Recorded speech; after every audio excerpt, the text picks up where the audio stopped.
여러분, 혹시 한 사람이 무려 22년 동안, 그러니까 인생의 거의 3분의 1을 바쳐서 싸워온 전쟁이 있다면 믿으시겠어요? 그게 바로 우리 식탁에 오르는 국수 한 그릇 때문이라면요. 오늘 이야기는 바로 그겁니다. 자, 지금 보시는 이 문구 정말 강렬하죠? 국민은 당독소로 죽이는 직무유기를 고발한다. 이게 그냥 흔한 비즈니스 다툼으로 보이시나요? 절대 아니죠. 이건 거대한 시스템에 맞서는 한 개인의 외침, 바로 다윗과 골리앗의 싸움 그 자체입니다. 그럼 그 골리앗이 얼마나 거대하냐? 바로 이 숫자입니다. 120만 톤. 이게 우리나라에서 1년 동안 소비되는 밀가루 면의 양이에요. 와, 정말 상상도 안 되는 규모죠? 자, 그런데 다윗은요? 300톤. 네, 이게 바로 오늘 이야기의 주인공이 만들어내는 쌀면의 연간 생산량입니다. 120만 톤, 그리고 300톤. 이 말도 안 되는 격차, 바로 여기서 이 기나긴 싸움이 시작된 겁니다. 그 다윗의 이름은 바로 박성린, 스스로를 선구자라고 부르는 사람입니다. 이분은요, 지난 20년이 넘는 시간 동안 정말 딱 하나의 목표만 보고 달려왔어요. 바로 밀가루에 들어있는 그가 독소라고 부르는 것들을 자신이 평생을 바쳐 개발한 쌀면으로 완전히 대체하겠다는 거죠. 아니 근데 그냥 쌀로 면 만들었다고 뭐가 그렇게 대단한 걸까? 이렇게 생각하실 수도 있어요. 하지만 그의 주장은 그냥 우리 쌀이 최고야 같은 막연한 믿음이 아니에요. 그의 모든 자신감은 이 쌀면에 숨겨진 아주 특별한 과학적 비밀병기에서 나옵니다. 그 비밀병기가 뭐냐? 바로 저항 전분이라는 겁니다. 이름 한번 보세요. 저항한다. 뭐에 저항하느냐? 바로 소화효소에 저항하는 거예요. 보통 탄수화물은 소장에서 쫙 흡수되잖아요? 근데 이건 그걸 버텨내고 대장까지 쭉 내려가서 마치 식이섬유처럼 우리 몸에 좋은 역할을 한다는 거죠. 그러니까 혈당도 확 안 오르고 장에 있는 좋은 균들한테는 맛있는 밥이 되어주는 뭐랄까 착한 탄수화물이라고 할 수 있겠네요. 선구자는 바로 이 성분 때문에 자기 쌀면이 근본적으로 건강하다고 목소리를 높이는 겁니다. 자, 이 표를 보시면 그 차이가 한눈에 들어옵니다. 왼쪽 밀가루면을 보세요. 먹으면 혈당이 확 치솟고 금방 나른해지는 식곤증 다들 경험해 보셨죠? 반면에 오른쪽 쌀면은 혈당을 안정시켜서 오히려 정신이 맑아진다고 주장해요. 이게 그냥 기분 탓이 아니라 아예 분자 구조 레벨에서부터 다르다는 겁니다.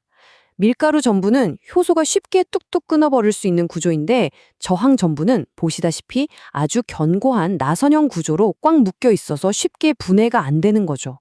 이게 바로 그 비밀의 핵심입니다. 에이, 그래도 120만 톤 시장에서 혼자 저렇게 주장한다고 뭐가 되겠어. 딱 계란으로 바위치기 아니야? 네, 충분히 그렇게 보일 수 있죠. 그런데 놀라운 건요, 이 선구자, 이 계란으로 이미 바위를 꽤 많이 깨웠다는 사실입니다. 이 연역을 한번 보세요. 정말 대단하지 않나요? 무려 10여발 년 전부터요. 그 까다롭기로 유명한 학교 영양사 선생님들 기준을 통과해서 급식에 납품에 시작했고요. CJ 같은 식품 대기업하고는 10년 넘게 파트너로 일하고 있습니다. 심지어 2019년에는 다들 아시는 유명 TV 요리 프로그램에서 1등을 해서 전국 편의점 14,000곳에 자기 제품을 깔아버리기까지 했어요. 여기서 끝이 아닙니다. 최근에는 쌀로 만든 우동이랑 생라멘 개발까지 끝냈다고 하니까 정말 집념이 대단하죠.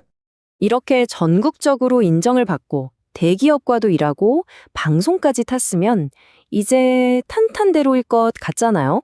그런데 그의 싸움이 여전히 외롭고 힘든 이유가 따로 있습니다.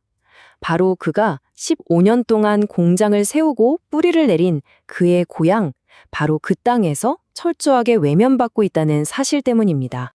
이 그래프가 지금 그 상황을 너무나도 명확하게 보여줍니다. 보세요.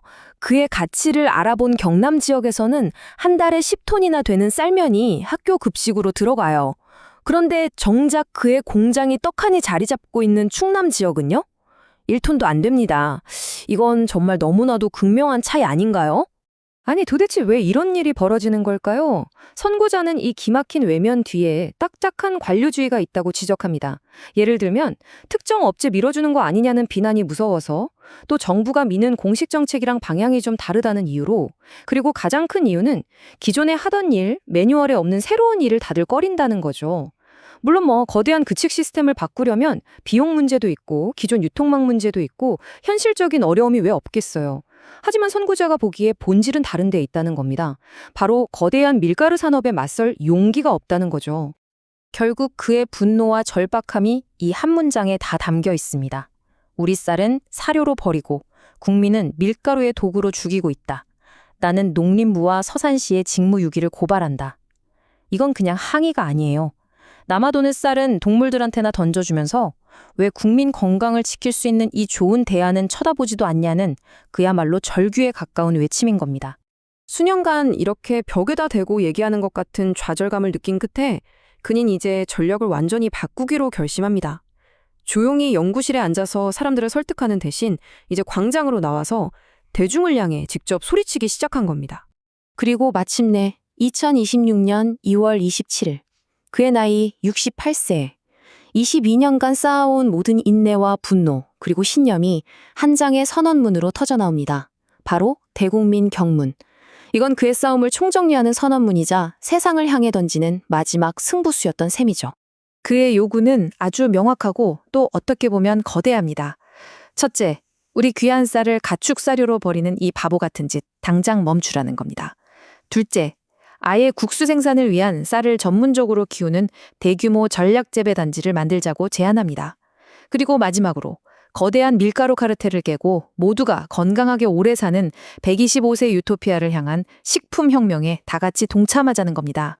이 마지막 문장에서 그가 스스로를 어떻게 생각하는지, 이 싸움을 어떻게 바라보는지 알 수 있습니다.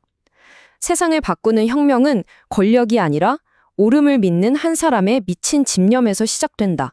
나의 22년은 이미 그 혁명의 불씨를 당겼다. 그는 단순히 국수 파는 사업가가 아니었던 겁니다. 스스로를 세상을 바꾸는 혁명의 불씨를 당긴 사람이라고 믿고 있는 거죠.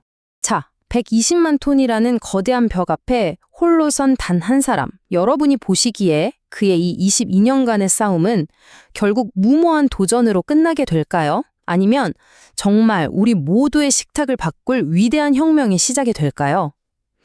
그 판단은 이 이야기를 들은 여러분 각자의 몫으로 남겨두겠습니다.